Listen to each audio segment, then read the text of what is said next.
Hi, I'm Lou with another episode of My Car Story. Today we're in Carlisle, Pennsylvania at the Chrysler Nationals. If you want to see a great car show, go to the Carlisle events. You can see that in the description, that website, and you're going to come to a great car show. Well, I met Harvey. Harvey, your last name? Rothman. And Harvey Rothman, his car stopped me in my tracks because this car is a survival. What year, make, and model is this one? It's a 1956 Chrysler New Yorker. This one has got some knockout looks. So let's go right to our featured attraction. Harvey, step right alongside me and let's talk about your car. So how long have you had it? I've had this one about 5 years. And I mean, clearly the look on it is just striking. How did you find it? Well, I've always been a Chrysler fan. How did that happen? Well, grew up with my father owning Chrysler products. Okay. From way back in the 40s and 50s. Sadly, he passed in 1959. Sorry to hear that. But I'd already gotten the bug. What a great eagle. Although I've owned lots of different cars over the years, I tend to always come back to Mopars. Well, this one's got, I mean, the point on the beak, the point on the headlights, you know, seeing that this is right, you know, in the 50, you think of the 57 Chevy, things like that. The great bumpers. This bumper is massive and a great logo as well. The sun's coming out to feature it. Come on alongside, we'll feature the side of this car. We have your wife Cheryl there, I see. So we'll get a chance to sit with her when we go in the interior. That's just looking great, isn't it? Wow. What do you feel like when you're driving something this big? Like the king of the road, or? It's just fun. It just cruises along. Yeah. It's just very, very smooth. Yeah. Very, very smooth. It's interesting to watch people who drive by us waving and taking pictures as they go by. Yeah, right? Giving us thumbs up. Naturally. All right.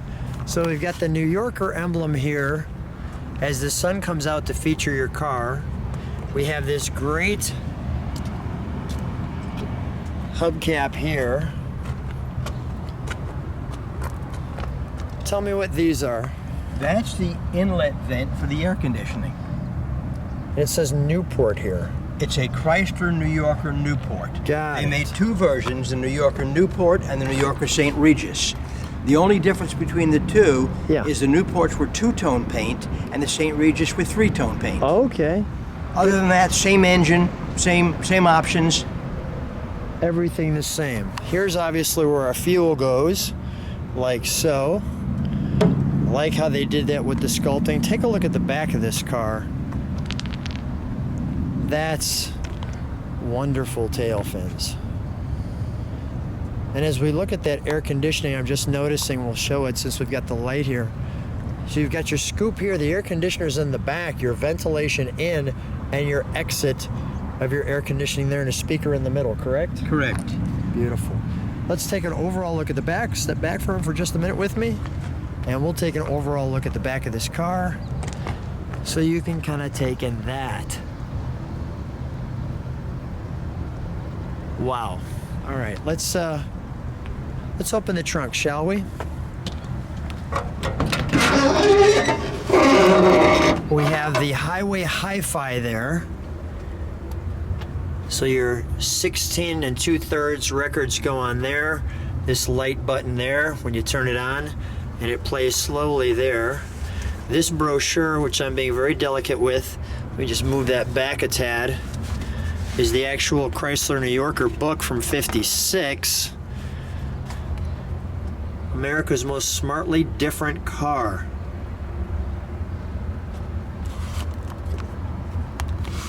Wow. I'll go through it a little bit swiftly. The 6-passenger sedan. There's your St. Regis. There's your three-tone that we just talked about. The convertible coupe. Have you ever seen a convertible? Yes. Okay. I don't think I have. Here it talks about your safety glass latch. The outrigger front bumpers is what they're called. the twin tower taillights. I like that. There's your car. The wagon.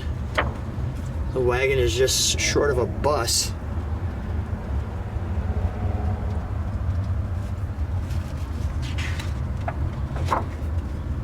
I mean, the photographs in here are great, aren't they?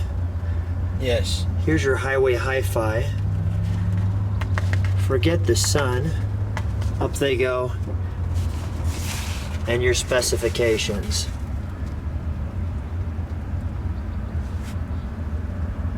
Just like that. And you can pause that where you'd like. And this is your air conditioner.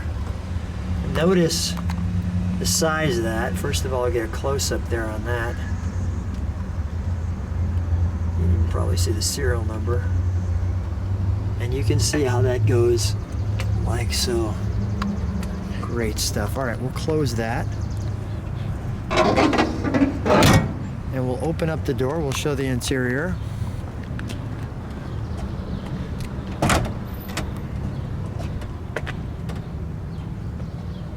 I'm going to show the inside. I've got Cheryl with us. Cheryl, nice to see you. How are you? Nice to see you. And we've got, is that a clock? In the center of the steering wheel. Our push button transmission. It's just great stuff here. Cheryl, how do you feel? Look at this here. Cheryl, how do you feel when you're riding in this car with him? Like I'm special. I can understand that, right? Absolutely. And everybody that drives by us waves. Is that right? So it's an instant friend maker. Absolutely. There's your air conditioning information. The town and country radio. And all of the knobs.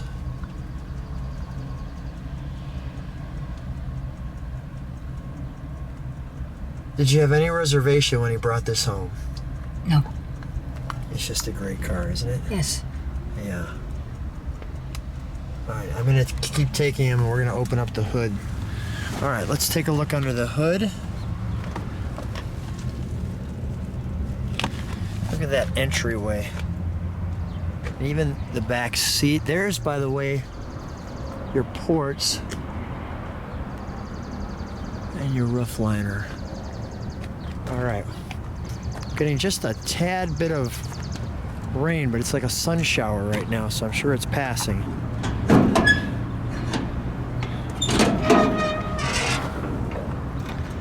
There's our horns. What's the cubic inch on this? 354 cubic inches. And it's a Hemi, I see. And it's a Hemi. Very nice. Now, is it 6 volt? No, this is 12 volt. 12 volt, okay. 55 was 6 volt, and 56 they went to 12 volt. Is that right? There's your Chrysler Firepower featured there. Now this is power brakes. Power brakes. Yes.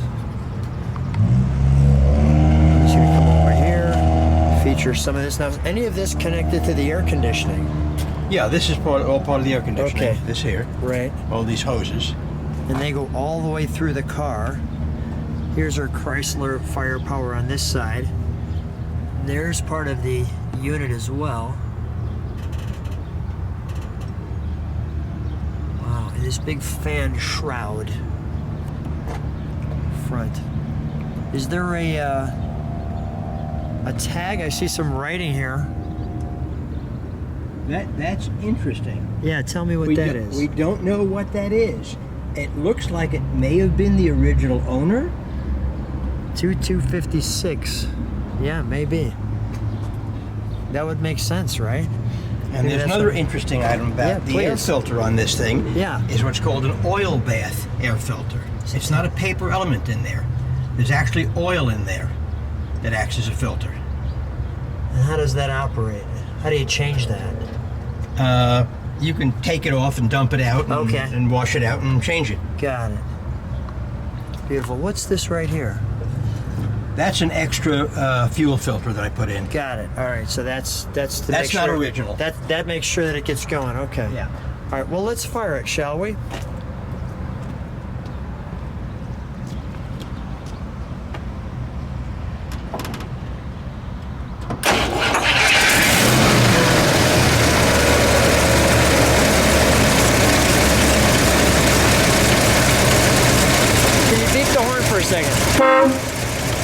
It's very commanding. We also have these refrigerator-like door handles. Can you step on the brakes for a moment?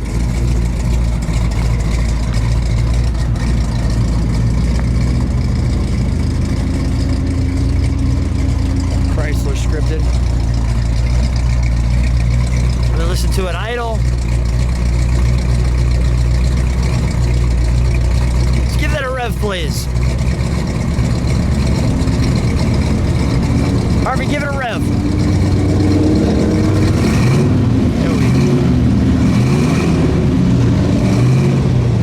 Harvey, unfortunately, had a muscle car go by us at the same time. All right, go ahead one more time. There we go. Very commanding, and yet at the same time, very smooth. What a great car. Well, Harvey, I think we need to take this one for a ride. Sounds good to me. Let's do the 56. I'm in the back. Cheryl's in the front. Whoops, do this one. Go ahead. Look how that window goes up. All right, we'll put that back down. Check that out.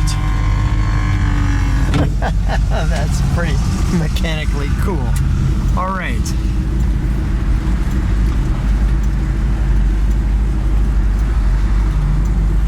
Well, first of all, I feel like luxury. I'm back here in the limousine, and I'm being chauffeured around.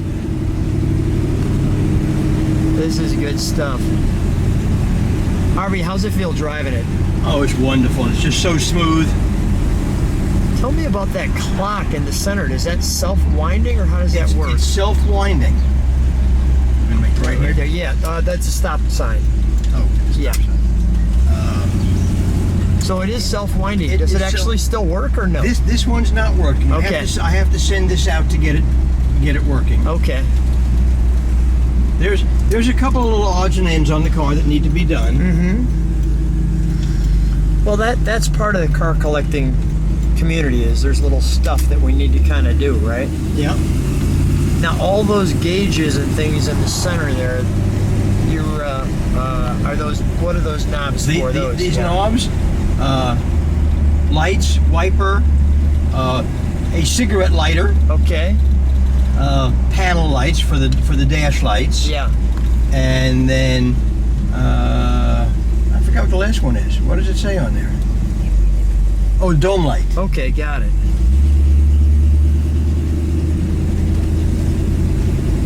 It seems like it's got a lot of power. Oh, it's got oodles of power. Sounds like you've tried that before.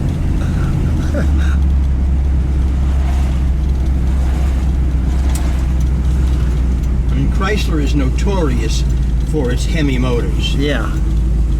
You know, this was not. Now, was this the first Hemi motor for Chrysler, or was there one before? No, there was. Was it the 300? Well, the Chrysler 300 actually had, in 1955, was a 331 Hemi. Okay. In 1956, they went to the 354 Hemi. Yes. Yeah. Should have And taken in it right around. 1957, they went to the 392 Hemi. Got it. The 392 was the one that was popular with drag racers, Okay. because you could take and you could pump that thing up and put incredible amounts of horsepower out of it. That sounds great. So drag racers like Don Garlits and others of the period would use those engines a lot. Right. What a great car. Well, guys, it was a pleasure meeting you. It's just a treat to see such a great Survivor. It's an amazing car. And thanks for the explanation between all of the different versions and the 2-tones and the 3-tones. What a treat. Thanks for being on My Car Story. Our pleasure. Thank you.